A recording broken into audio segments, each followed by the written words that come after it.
Hey, welcome to the video today. We're out here in Holmesbrook Park, chilling out here by the creek, and I wanted to come to you today to share a video about something that I care a lot about.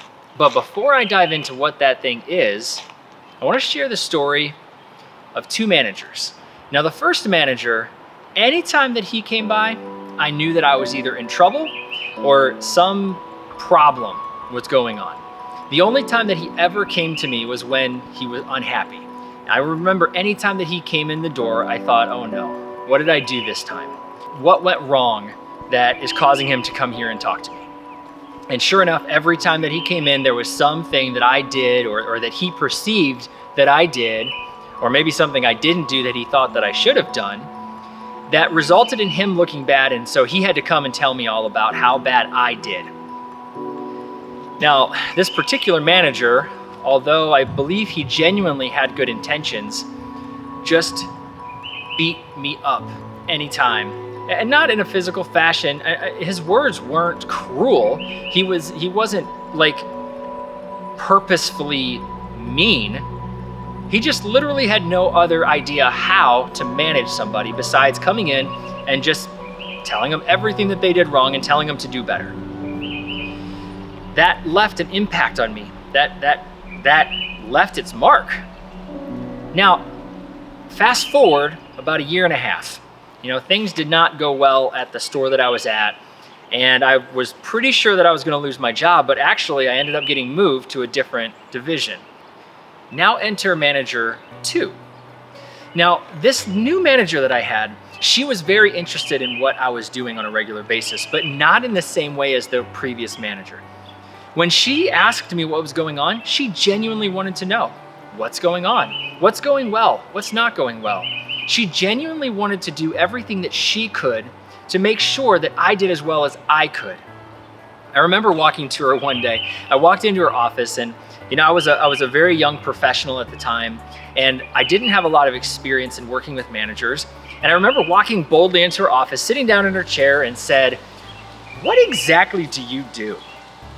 Now, you can imagine that did not go over very well. And as a matter of fact, she was a little put off by it, and she asked me to go back to work and we would discuss this later. I thought, oh no, here it comes, right? I just blew this shot that I had. But what happened was profound, and I will never forget this. She called me into her office a couple days later and she said, "Roy, I realize now what you were trying to ask me when you came into my office. I know you well enough to know that you are not self-seeking and to know that you're not gunning for my job, but you genuinely want to know, what am I doing in the organization? And you came and asked." And I said, yeah, I probably didn't do it very eloquently, and I probably should have done it better. But what I really wanted to know was, what are you doing and how can I support you? But also, how can I grow up to be like you? How can I grow into a position like yours, and how can I make you look good so that you get promoted? So when there is a vacancy in your seat, I might be qualified to fill that seat. And she said, I know, because I've watched you work and I understand you. And because she understood me, she wasn't offended, she wasn't put off. It took a little bit of time to clear through the very clumsy way that I asked the question. But I will go to her. And even now, today, I actually just reached out to her about a week ago just to see how she was doing, just to ask about life, because she made such a profound impact on me and cared about me, and she wanted me to succeed, that left an impact in a positive way on me. So here we have two different managers, both at the exact same company, both trying to do their best. One was very negative, was always putting me down, and was only coming to me when there were problems.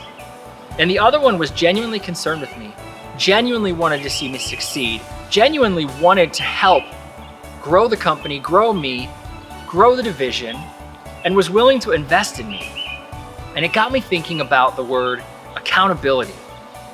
In both of these situations, I was accountable for a certain job. And in the first case, there were things that I didn't do well and that I needed to fix. But the way that the manager came to me and talked to me about it left me feeling defeated and left me feeling like I wasn't good enough to be there, and that, how could I not be doing better than I'm doing in this situation? But the other manager, she made me feel like I was doing a great job, and she made me feel like it was possible to do even better. And she was invested in growing me.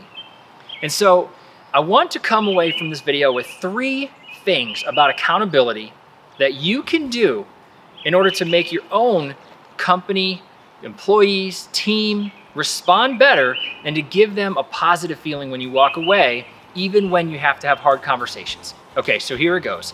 Number 1, believe in the person. If you believe in the person, you're going to be more likely to invest in that person and be more likely to spend time in that person. And they are going to see that you believe in them, and they're going to want to work harder for you. So number 1, believe in that person. And now the second thing that I want you to take away about accountability is encouraging the person that you're working with. And this can be yourself and this can be somebody else, okay? So it applies to all situations. But number 2 is encourage the person that you're helping with accountability. When you encourage somebody, you're showing them that you believe in them. You're also showing them that you know that they're capable of more than what they're doing right now. That can be seen by the people that you're talking with. So it's really important to build somebody up. Remind them of how good they are. Remind them of what you know that they're capable of. Give them a name worth living up to. And that will help them want to be more accountable and want to take on the responsibility and the ownership of the things in their span of control.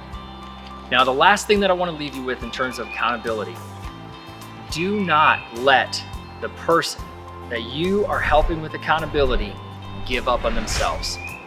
You know what they're capable of. You believe in them. That was step number 1. You've told them how good they can do. You gave them a name worth living up to when you encourage them.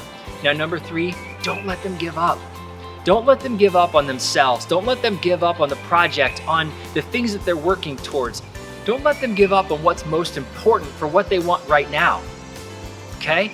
Accountability is about encouraging. It's about believing. It's about making people know that they're able to accomplish what you know that they're able to accomplish.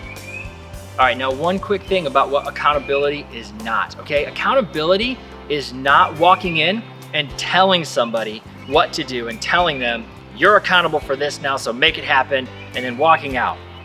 Don't act like that first manager who, when you only show up when things are broken, or you only show up when there's a problem. Leadership is about influence. You build influence by building relationship. You build relationship by spending time with other people, okay? And accountability comes from relationship. All right, so remember, accountability is all about believing in people. It's about encouraging them, and it's about not letting them quit on the things that we know that they're capable of. But do me a favor, please don't just walk in and spit all over people and say, you're accountable. Spend the time, build a relationship. It's gonna last so much longer, and it's gonna be so much more powerful. Thanks for watching today. I hope you enjoyed the video. Have a great day.